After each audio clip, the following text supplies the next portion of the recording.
you. That's awesome. What about Miss Kim? So I started going to the what I'm doing now. In 2007, I partnered with a couple people and we started an organization that helps adults with disabilities find jobs in the community. We have a contract through the state vocational rehabilitation. And so we place people and follow up with them to make sure that they're maintaining their jobs. And if they're having any problems, try to help out with that.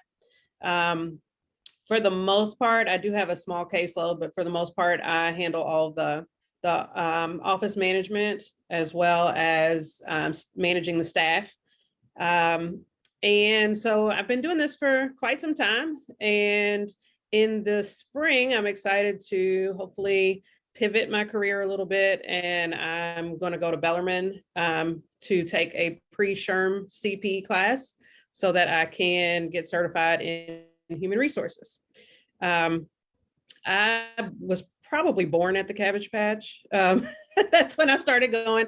My family went to the Cabbage Patch. So my mom, my dad, my grandmother worked in the daycare. And that's when I started going, was when I was probably 4 maybe. And I started out in the daycare.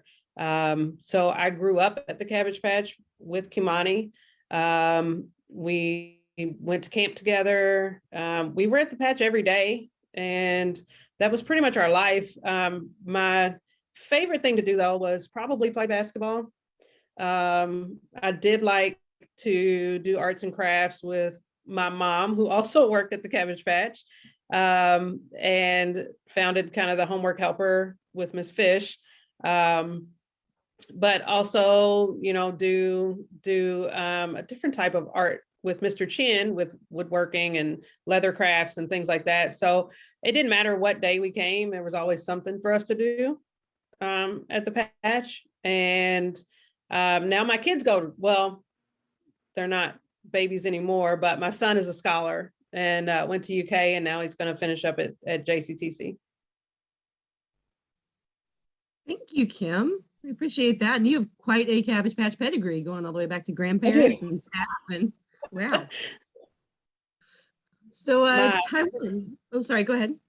Oh, yeah. My whole family was involved with the Cabbage Patch at some point or another. I think an uncle helped out with the Alumni Association for a while. And like all my aunts and uncles grew up at the Cabbage Patch. So we were all there. We were all a big family. Nice. So Taiwan, what about you, Kim? What's something that you feel like you learned at the Cabbage Patch that carried with you into adulthood? There's so much, but I think that the biggest thing for me is integrity. When you wrong somebody, make sure you make it right, and own your mistakes, and always find the learning opportunity in every mistake that you have. Between that and confidence, there were a lot of us that were there when I would go, and everybody came from different walks of life, and we accepted everybody for who they were, and it was okay to be who you were.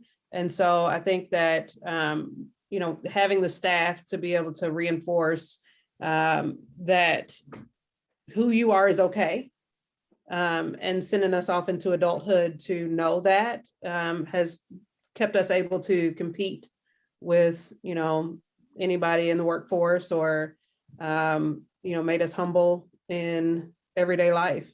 So I think those are some of the biggest things. I think it was more about building our character that kind of helped us all be successful. So this last question in the future. Yeah. So I really was just going to piggyback off of Kimani and Taiwan as well, because the community aspect of it, there were a lot of kids that came to the Cabbage Patch when I was there who didn't have friends outside of the Cabbage Patch, who maybe weren't the popular kids at school, and they found their community of friends at the Cabbage Patch. So since they kind of went over that, I want to also emphasize the mentorship from the staff. When we were coming up, we had lots of staff that we know if we talk to today, and we do continue to keep in touch with staff and previous staff as well. You know, if I call Ed Thompson and I say, this is what I'm doing, you know, I've got this project going on, can you help me out?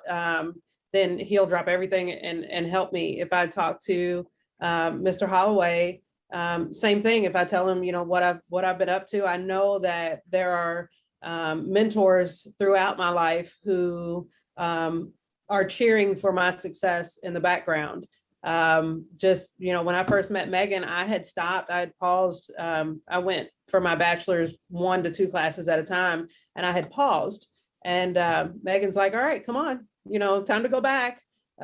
She met with me periodically, and you know, at the time I was in my 30s. She could have said, you know, she's aged out, but it is a lifelong thing. I mean, we can go to the Cabbage Patch today and still see people we know and still see people that are proud of us. So I hope that this next generation coming through has that same opportunity. Such nice things said about the patch. I love